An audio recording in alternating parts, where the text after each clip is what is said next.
C'est bon, le DJI R2S est maintenant compatible avec la DJI RC, la radiocommande qui a un écran. Cette radiocommande a été compatible avec le Mini 3 Pro, avec le Mavic 3. Elle arrive maintenant avec du coup le R2S. Je l'ai reçu hier, je viens de faire là un premier vol. Donc je vais vous faire une première vidéo, un petit peu présentation de cette radiocommande, mise en route, appareillage avec le R2S et un premier avis qui n'est que une première impression de ma part après ce premier vol. Pour la vidéo test derrière, on fera des vols beaucoup plus complets, etc. Notamment au niveau de la portée, l'autonomie, tout ça. Et du coup, je propose qu'on commence tout de suite avec la présentation. C'est parti.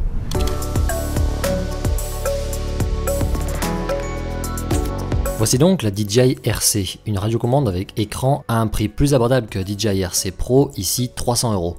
Alors, elle n'est pas nouvelle car elle peut déjà équiper le DJI Mini 3 Pro et le Mavic 3. Désormais compatible avec le R2S, elle va vous permettre de ne plus utiliser le téléphone comme retour image. Avec son écran, elle est logiquement plus grande que la radiocommande classique, la DJI RC N1.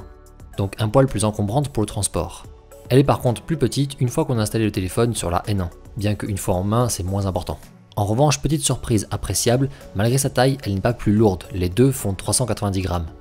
Son écran est de 5,5 pouces, c'est à peu de choses près la taille d'écran d'un iPhone mini, donc parmi les petits écrans pour un smartphone.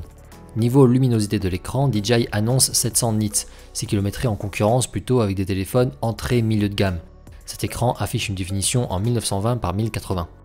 Avec, on a une autonomie théorique de 4 heures, assurant normalement une petite dizaine de vols pleins pour le DJI R2S.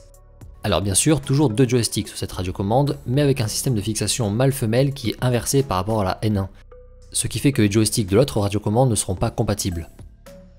Au centre, on retrouve les trois mêmes boutons, le bouton RTH ou pause à gauche, la sélection des modes de vol au milieu et le on-off à droite.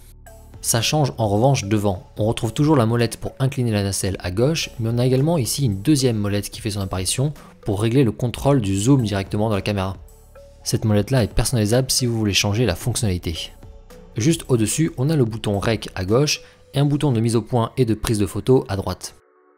Alors sur cette radiocommande, c'est derrière qu'on va retrouver non pas un mais deux boutons personnalisables, C1 et C2. En couplant ces boutons avec notamment les molettes, on peut d'ailleurs paramétrer d'autres fonctionnalités. Et c'est également derrière qu'on retrouve l'emplacement pour les deux joysticks une fois qu'on les a enlevés. Et enfin, en dessous, on a les connectiques de cette DJI RC. Deux ports USB-C pour la charge, mais également un host qui d'après DJI ne servira pour l'instant qu'à connecter le DJI Cellular. Un port micro-SD est également présent pour enregistrer les photos et les vidéos directement sur une carte micro-SD qu'on aura mise dans la radiocommande.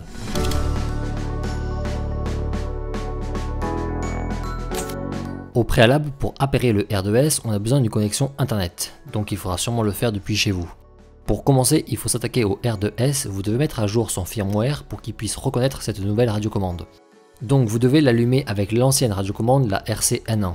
Et sur votre téléphone, sur DJI Fly, cliquez sur la mise à jour du firmware qui vous sera proposé en page d'accueil. C'est le firmware numéro V02042320. Une fois le firmware bien installé, vous pouvez éteindre les appareils, le R2S y compris, et ranger la RC N1, vous n'en avez plus besoin.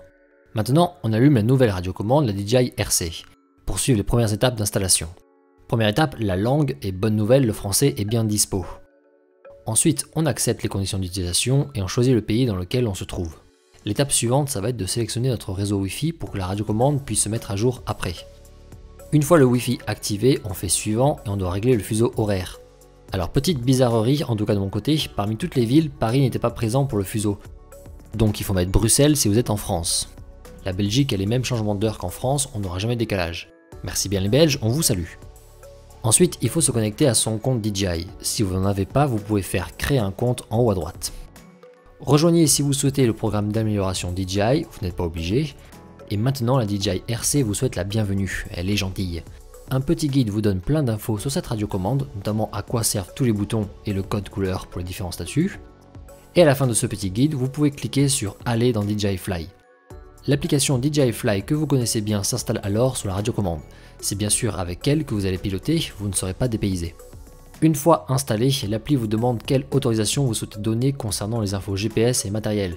Faites ce que vous voulez et cliquez sur Suivant. Vous vous retrouvez maintenant sur la page d'accueil classique de DJI Fly, on va pouvoir appairer le R2S. Alors selon la date à laquelle vous achetez votre radiocommande, il est possible qu'elle ait besoin d'être mise à jour pour détecter le R2S. De base, la mienne, en cliquant sur Guide de connexion en bas à droite, ne me proposait pas le R2S.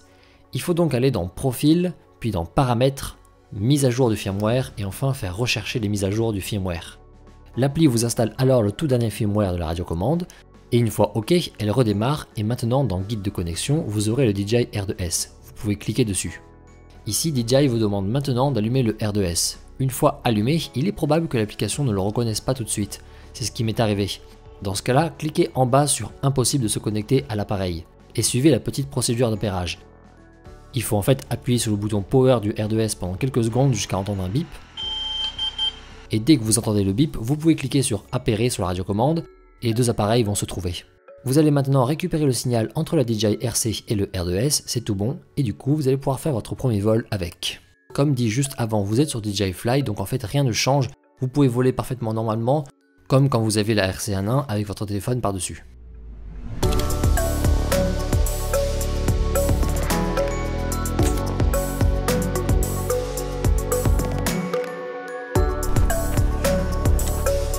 Alors ma toute première impression après ce premier vol, qui n'est qu'un premier vol, alors déjà la portée, j'ai volé jusqu'à 400 mètres environ, c'était très fluide, pas trop de soucis, j'ai pas perdu de barre pour l'instant de transmission, donc jusqu'à 400 mètres ici dans cet endroit là, j'ai pas eu vraiment de soucis. Bon, ma première impression est quand même vachement liée au téléphone que j'utilise.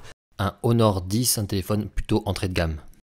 Là, point positif pour celle-ci, l'écran qui est en Full HD, c'est bien mieux défini que mon téléphone, je trouve ça beaucoup plus joli. Bien entendu, l'écran est neuf aussi, donc c'est très propre et tout.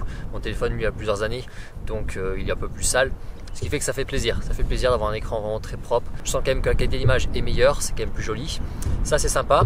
Pour les joysticks, bah écoute, c'est assez bizarre quand même qu'ils aient inversé le système de fixation avec mâle-femelle qui est inversé. Je trouve ça un tout petit peu moins bien quand même que sur les autres radiocommandes. Tu mets une petite seconde de plus pour visser, je trouve, et surtout là où je pouvais le faire à l'aveugle avant, maintenant je dois quand même regarder où est-ce que je mets le joystick pour arriver à bien le visser.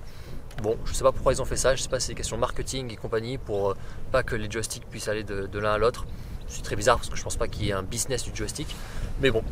Je trouve ça un petit peu moins bien, pas très dérangeant. En revanche, ils sont un peu plus légers, j'ai l'impression, que les joysticks de la radiocommande normale. Un peu plus léger, donc un peu plus fluide, je trouve, à manier. Et oui, en me renseignant après sur la page du DJI RC, effectivement, les joysticks maintenant, ils ont deux ressorts, ça fait une petite différence. Ça, effectivement, je l'ai constaté dès le premier vol. C'est pas grand chose, mais c'est assez plaisant. La prise en main est très bien, j'ai rien à dire dessus. Alors l'écran qui est en bas, moi je me suis un peu habitué maintenant à avoir l'écran en haut. Tu fais des mouvements de tête un peu moins élevés quand tu as la retour-image en haut. C'est pas très dérangeant. En revanche, je vous mets la GoPro ici qui a filmé en même temps. Quand tu as le joystick ici comme ça, tu masques un petit peu l'écran avec ton pouce et avec la pomme ici. Alors la pomme c'est pas très dérangeant, tu vas masquer un demi-centimètre on va dire. Avec tes pouces, là par contre tu masques complètement l'angle ici. Donc tu perds un petit peu de ton retour image, disons qu'il est un peu plus petit.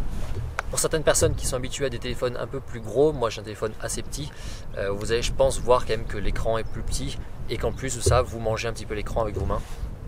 C'est pas très dérangeant pour moi personnellement parce que j'ai toujours volé avec un petit téléphone.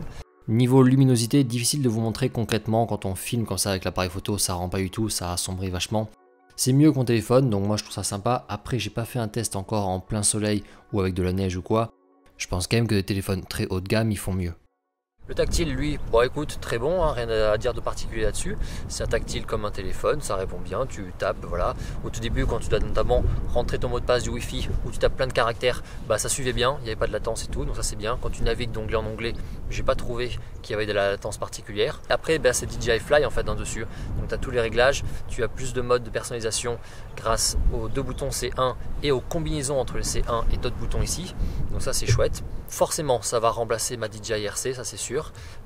Juste le fait de se passer de son écran et d'avoir claqué 300 € fait que je vais voler avec, très clairement. C'est toujours un appareil en moins, en l'occurrence le téléphone que tu dois sortir pour voler, un câble en moins également, et du coup une batterie à checker en moins ici parce que tu n'as plus que la batterie du drone et de la radiocommande à surveiller. Voilà, c'était ma première vidéo sur la DJI RC avec le R2S, donc mise en route et première impression. Un gros test va arriver bien entendu après quand j'aurai fait plusieurs vols, un test vraiment sur celle-ci, pas tellement sur la compatibilité avec le R2S, mais vraiment sur ce qu'elle vaut elle concrètement. Donc si ça vous intéresse, n'hésitez pas à bien suivre la chaîne, restez vigilants là-dessus.